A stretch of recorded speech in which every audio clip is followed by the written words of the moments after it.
안녕하세요. 오늘 여러분과 함께 인도 불교 사상의 어떤 거대한 흐름 속으로 한번 들어가 볼까 합니다. 네, 안녕하세요. 저희는 이제 작고하신 김성철 교수님의 명강의, 특히 인도 불교를 다시 보다 시리즈 첫 강의를 바탕으로 그 핵심을 좀 파헤쳐 볼 텐데요.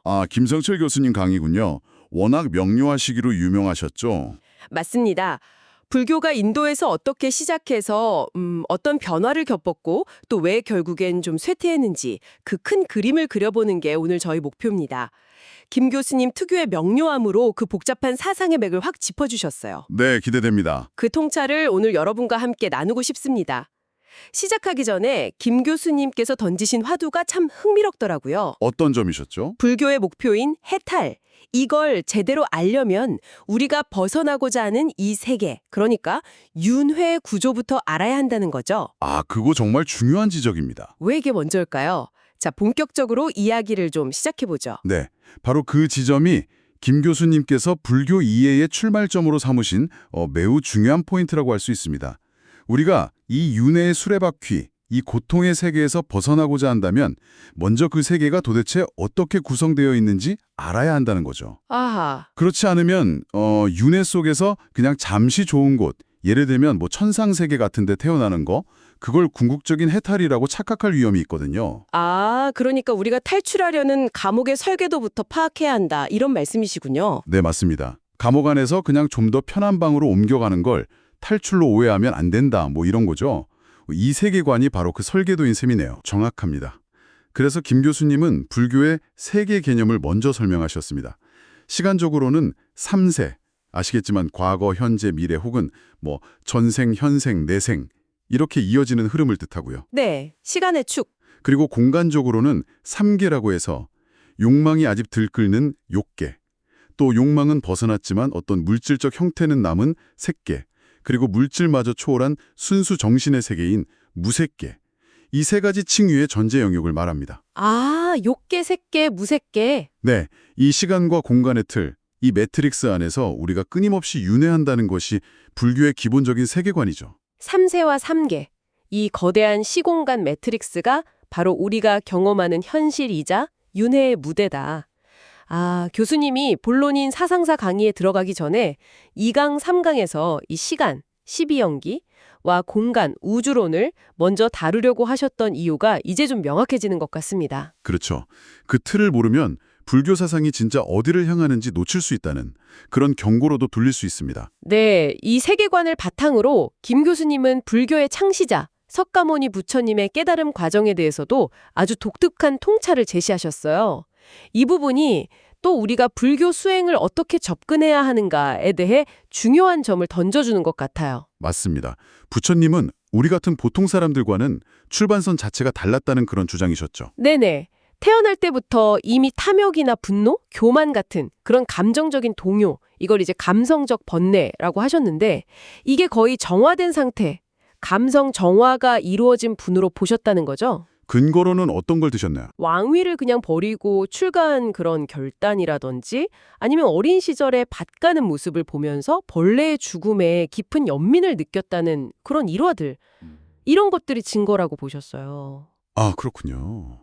감성적인 부분은 이미 상당 부분 정리가 되셨다. 네. 그렇다면 부처님께서 마주한 주된 과제는 감정적인 문제보다는 오히려 나는 누구인가, 죽으면 어떻게 되는 거지? 같은 존재의 근본 이치에 대한 물음, 즉 지적무지 또는 인지적 어리석음이었다. 뭐 이런 시각으로 자연스럽게 이어지겠네요. 맞아요. 교수님은 이걸 종교적 치심이라고 표현하셨죠. 어리석음. 네, 치심.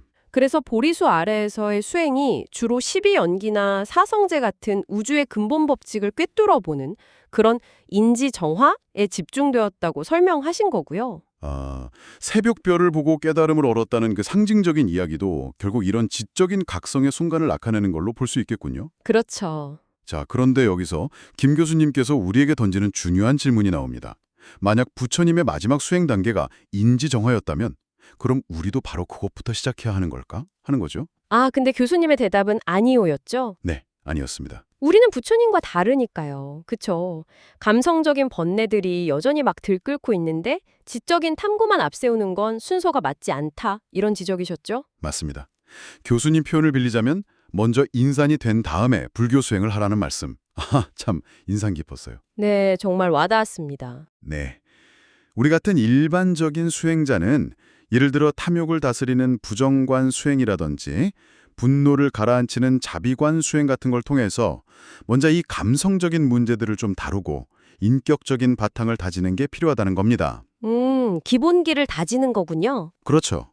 이 과정 없이 그냥 지적인 이해나 명상 체험에만 치중하면 그게 오히려 자만심을 키우거나 그냥 지적 유희로 전락할 위험이 있다는 거죠. 아, 위험하네요. 심지어 티베트 불교 전통을 인용하시면서 이런 기초적인 인격 수양 없이 행해지는 지적 수행은 마구니의 가르침, 즉 악마의 가르침이 될 수도 있다고까지 경고하셨습니다.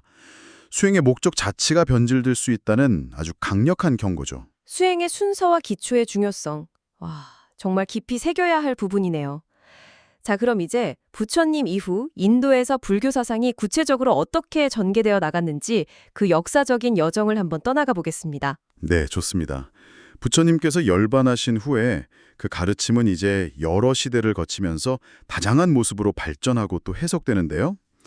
첫 단계는 역시 부처님께서 직접 활동하신 약 45년간의 원시불교 또는 초기 불교라고 불리는 시대입니다. 네, 부처님 생전의 시대. 이 시기 가르침의 핵심 특징 중 하나는 대기설법이라고 할 수 있습니다. 즉 듣는 사람의 근기, 수준에 맞춰서 설법을 달리하셨다는 점이죠. 아, 맞춤형 설법이군요.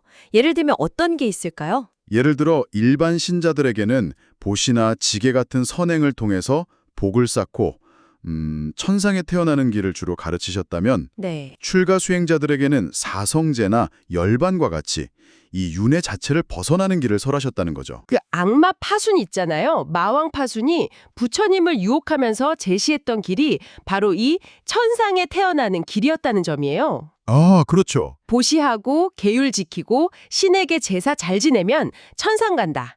당시로서는 상당히 매력적인 길이었을 텐데요. 네, 맞습니다. 부처님께서 그 유혹을 물리치셨다는 것 자체가 불교의 궁극적인 목표가 세속적인 행복이나 천상의 즐거움, 그것마저 넘어서는 해탈에 있다는 걸 분명하게 보여주는 대목이죠. 그렇죠. 이 시기 가르침은 이제 팔리어 니까야나 한역 아함경에 담겨서 전해지는데요.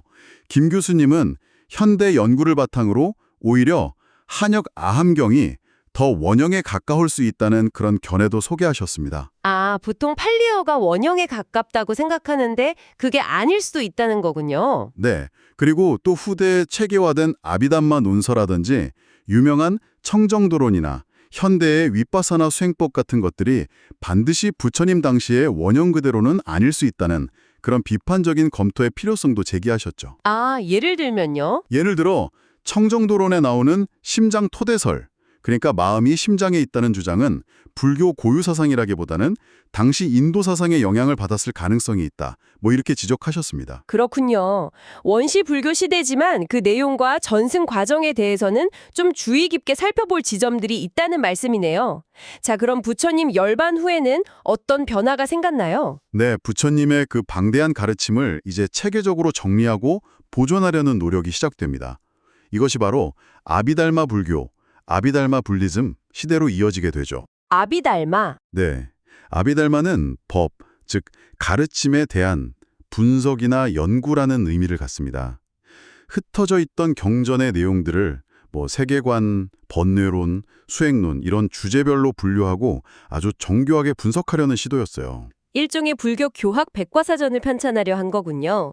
그런데 이 시기를 부파 불교, 섹터리안 부디즘이라고도 부르잖아요. 왜 그런 이름이 붙었나요? 뭔가 문제가 있었던 건가요? 네, 바로 그 체계화 방식, 그리고 교리 해석의 어떤 미묘한 차이들이 결국 논쟁으로 이어지고 승단이 여러 부파로 나뉘게 되었기 때문입니다. 아, 분열이 있었군요. 네, 예를 들어서 깨달은 성자인 아라한의 경지에 대한 견해 차이가 상자부와 대중부라는 최초의 분열을 야기했다는 설이 유력하고요.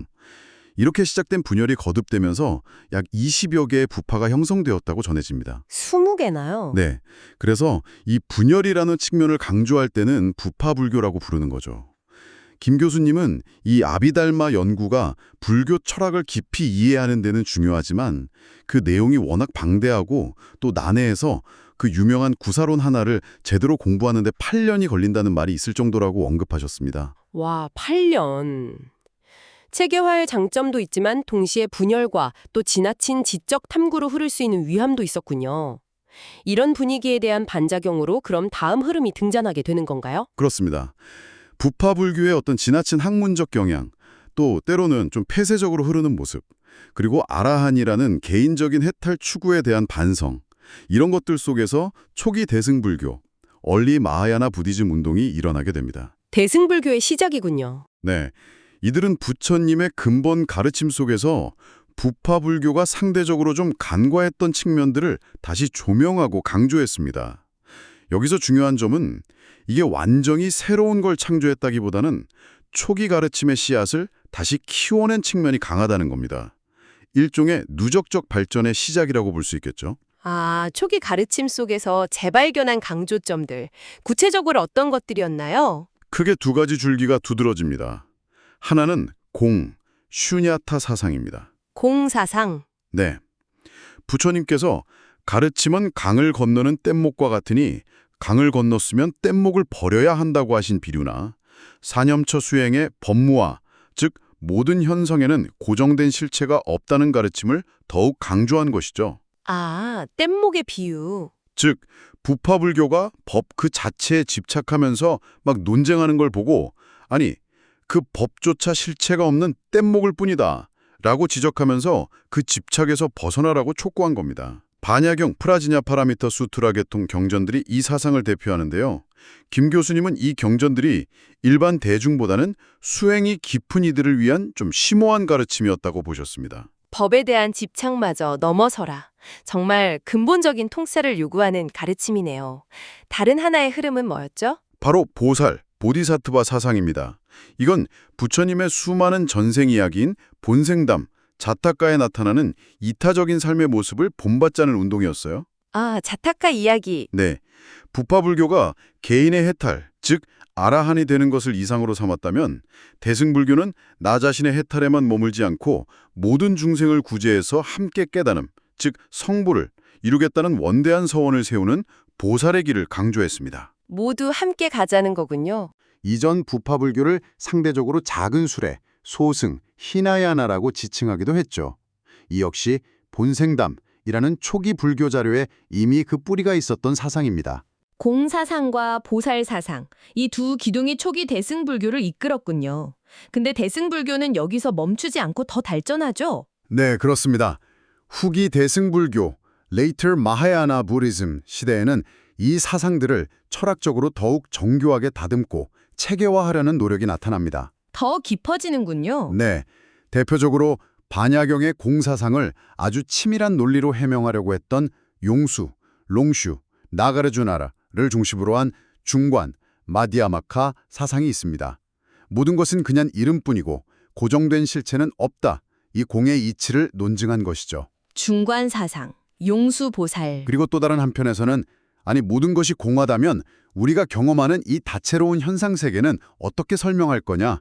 이런 물음에 답하기 위해서 모든 것이 마음의 작용, 즉 식, 위지나라로 본다고 보는 유식, 위십, 요가차라 위지나바하다 사상이 발전합니다. 아, 유식사상. 모든 것은 마음이 만든다. 네, 이 중관과 유식은 후기 대승불교 철학의 양대 산맥을 이루게 됩니다. 중관과 유식. 이름만 들어도 뭔가 깊은 철학적 사유가 느껴집니다. 하지만 이런 철학적인 발전이 또 다른 결과를 낳기도 했다고요? 맞습니다. 대승 철학이 다시금 너무 복잡하고 전문적인 논의로 흐르자 이에 대한 반동으로 또 다른 흐름이 힘을 얻게 됩니다. 바로 밀교 또는 금강승, 금강정, 바자라이아나라고 불리는 흐름이죠. 아, 밀교. 네, 밀교는 복잡한 교리 논쟁이나 문자보다는 만트라, 즉 주문이나 만다라 같은 시각적 상징, 또 각종 의례, 이런 상징적이고 직관적인 방편을 통해서 직접적인 체험과 깨달음을 얻고자 했습니다. 좀 더 실천적인 면을 강조했군요. 그렇죠. 글을 모르거나 철학적 사유가 좀 어려운 사람들에게도 다가갈 수 있는 길을 제시하면서 불교의 어떤 실천적이고 보편적인 성격을 다시 회복하려는 시도로 해석될 수 있습니다.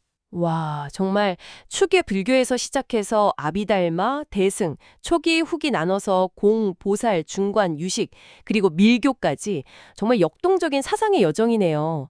그런데 이렇게 찬란하게 꽃피었던 불교가 정작 발생지인 인도에서는 왜 거의 자취를 감추게 되었을까요?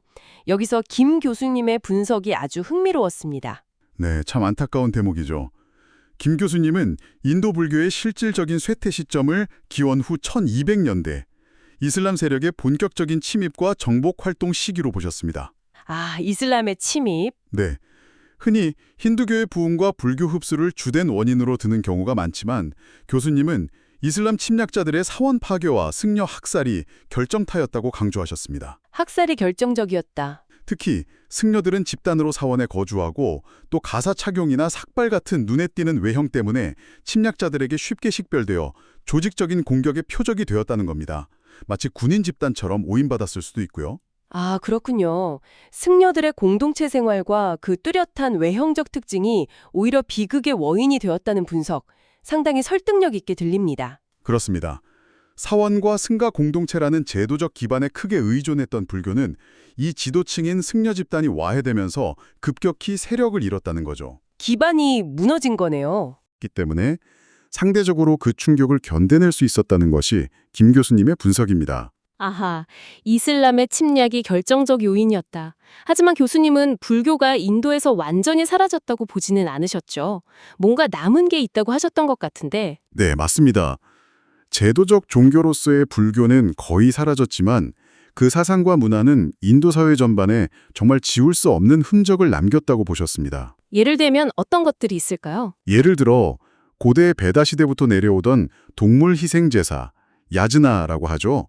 이게 점차 사라지고 대신 꽃이나 곡식 같은 걸 바치는 불살생에 기반한 공양, 즉 뿌자 문화가 인도 종교의 보편적인 형태로 자리 잡게 된 데에는 불교와 자이나교의 영향이 결정적이었습니다. 아, 뿌자 문화, 불살생. 네.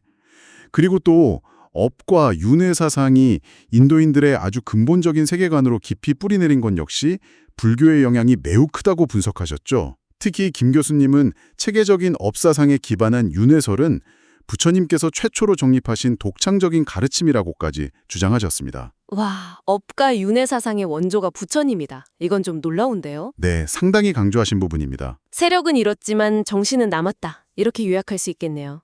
아, 그리고 교수님께서 기독교가 발생지인 이스라엘에서는 오히려 주류가 아닌 것처럼 보편 종교가 발생지에서는 소수파가 되는 그런 현상에 비유하신 것도 기억이 납니다. 네, 그것도 참 흥미로운 관점이었죠.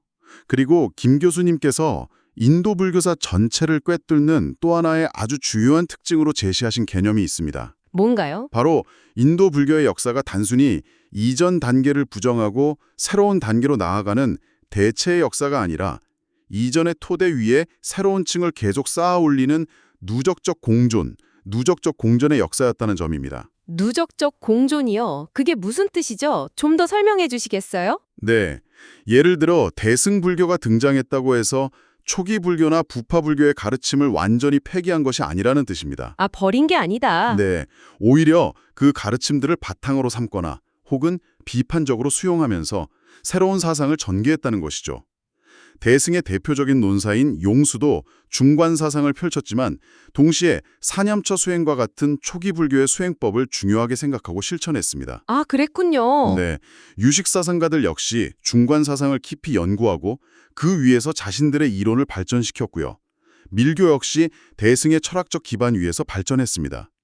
즉, 각 시대의 불교는 이전 시대의 유산을 버린 것이 아니라 그것을 포함하고 때로는 재해석하면서 함께 흘러왔다는 겁니다. 차곡차곡 쌓였다는 거네요. 그렇죠.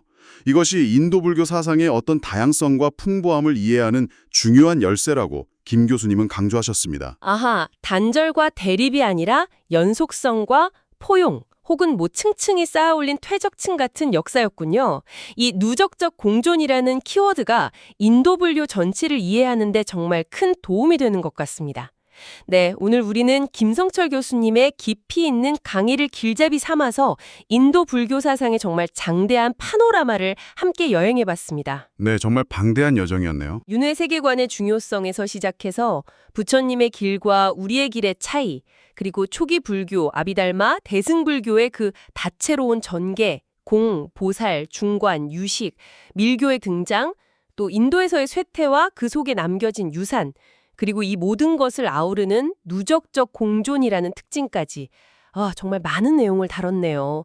시대와 사람들의 필요에 따라 끊임없이 변화하면서도 그 근본을 놓치지 않으려고 했던 어떤 치열한 사유의 여정이 느껴지는 것 같습니다. 네, 마지막으로 김 교수님의 통찰에 기대어서 여러분께 질문 하나를 남기면서 마무리할까 합니다. 네, 좋습니다. 교수님은 후대에 복잡해 보이는 여러 불교 사상과 실천들이 결국은 시대의 변화와 또 사람들의 다양한 근기에 맞춰서 부처님의 근본 가르침, 그 핵심을 어떻게든 다시 전하려는 노력의 산물이었다고 보셨습니다. 네. 그렇다면 오늘날 특정한 교리나 어떤 역사적 형식 너머에 있는 불교의 근본적인 지혜는 지금 여러분의 삶과 어떻게 만날 수 있을까요? 정보는 넘쳐나고 변화는 숨가쁜 이 현대 사회에서 강을 건넜으면 뗏목에서 내리라는 가르침, 즉 개념이나 형식에 대한 집착을 내려놓는다는 것은 우리에게 어떤 의미로 다가올 수 있을지 한번 조용히 성찰해 보시는 것도 좋겠습니다.